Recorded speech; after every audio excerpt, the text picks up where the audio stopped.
Greetings everyone, this is Vanisha, your teacher of English from Kalpana Chawla Vidyapeeth. We have already started chapter number 15 of Reader Charlie Chaplin.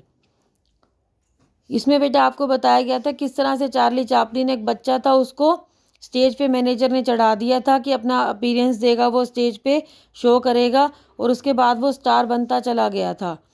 और manager जब उससे उसके पैसे लेने लगता है तो वो उसके पैसे छीन लेता है।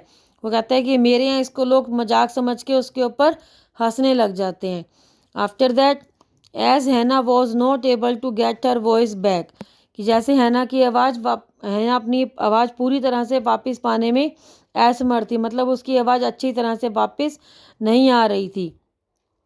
चैपलिन्स family to begin live a life of poverty, Chaplin की जो फैमिली थी उन्होंने गरीबी में जीवन व्यतीत करना शुरू कर दिया। They pass the winter without any warm clothing, और वो उनकी जो सर्दियां थी बिना किसी गर्म कपड़ों के बीतनी शुरू हो गई थी। Charlie's older brother and Charlie were always bundled up in rags, कि चार्ली और उसका जो भाई था दोनों पुराने से कपड़ों में लिपटे रहते थे।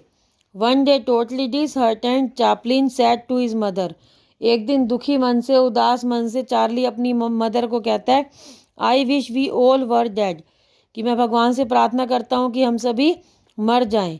To this his mother declare, इस बात पे उसकी मदर उसको समझाती हैं धीरे से, you must live and fulfil your destiny, कि तुम्हें जीना होगा और तुम्हारी जो भाग्य है तुम उसको अपना भाग्य को पूरा कर सकते हो, अपने सपनों को पूरा कर सकोगे। These words remained with Charlie for ever, ये वर्ड्स जो उसकी मम्मा ने समझाए थे उसको हमेशा उसके साथ रहते हैं, हमेशा वो इनके बारे में सोचता रहता है कि मैं कर सकता हूँ। Hannah struggled very hard to make ends meet, make ends meet का मतलब है अपनी ज़रूरतों को भी पूरा ना कर पाना। हैना काफ़ी स्ट्रगल कर रही थी, संघर्ष कर रही थी अपने बच्चों के साथ, उसकी मदर, कि अपने बच्चों की ज़रूरतों को पूरा कर सके। However, she was forced to send her children away to a state-run welfare house, लेकिन उसको मजबूर होना पड़ा अपने बच्चों को अनाथ आश्रम में भेजने के लिए। स्टेट रन वेलफेयर हाउस का मतलब है जो अनाथ आश्रम बच्चों के लिए सरकार के द्वारा चलाए जाते हैं। तो उस जगह पे उसके अपने बच्चों को भेजना पड़ा कि वहाँ पे उनको अच्छी लाइफ मिलेगी। These were the most tragic 6 years of Chaplin's life, ये इस चार्ली चैपलिन की लाइफ के 6 साल बड़े मुश्किल के थे।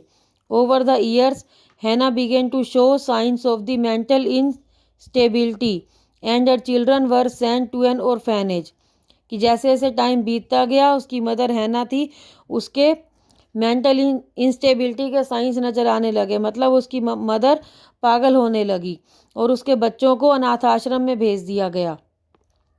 Chaplin always remembered that his mother endured suffering with a cheerful heart, Chaplin को हमेशा ये याद रहता था कि किस तरह से उसकी मम्मा ने उसको जो जब परेशान था वो तो उसको काफ़ी चीयरफुल किया, काफ़ी उसको एनकरेज किया था। She always had a smile on her face, कि उनके फेस पे हमेशा स्माइल रहती थी। Charlie remembered that in his childhood years when he was in bed due to illness his mother used to sit at the window and act out what was going on outside, कि जब उसकी मम्मा बीमार थी उसके बचपन वाले सालों में, तो बीमारी की वजह से उसकी मम्मा बेड पे बैठ जाती थी विंडो के साथ और बाहर देखती रहती थी क्या हो रहा है। These moments inspired Charlie to become a comedian, ये विचार ये जो मोमेंट्स थे इसने चार्ली को एनकरेज किया, इंस्पायर किया कि वो एक कॉमेडियन बने। Last page of the chapter, दो Charlie grew up doing various kinds of roles he had a burning desire to be an actor, कि चार्ली चैपलिन छोटे छोटे रोल करता रहता था उस टाइम पे अलग अलग तरह के, लेकिन उसमें डिज़ायर थी कि वो एक बड़ा होके बहुत अच्छा सा एक्टर बनेगा। Charlie Chaplin was the first actor to appear on the cover of Time magazine in 1925, 1925 जब था उस टाइम पे चार्ली चैपलिन पहला एक्टर था जिसने कि जो ये मैगजीन उस टाइम आती थी टाइम मैगजीन, उसके कवर पेज पे आने वाला पहला एक्टर था ये। मतलब क्या होता है, मैगजीन्स आपने देखी होंगी, उनके फर्स्ट पेज पे किसी ना किसी एक्टर की सेलिब्रिटी की फ़ोटोज़ होती हैं, तो चार्ली चैपलिन उस टाइम का पहला एक्टर था जिसकी फ़ोटो टाइम मैगजीन के फर्स्ट पेज पे थी, कवर पेज पे थी। ये बहुत उसके लिए सम्मान की बात थी। His firm resolve to fulfill his dream made him a success in the US film industry। कि जो टाइम मैगजीन की फर्म थी उसने उसके सपनों को पूरा करने में उसकी हेल्प की थी, जिससे कि वो यूएस फिल्म इंडस्ट्रीज में उसको काफ़ी सफलता मिली थी। His films reflected his belief in brotherhood and respect for the common man.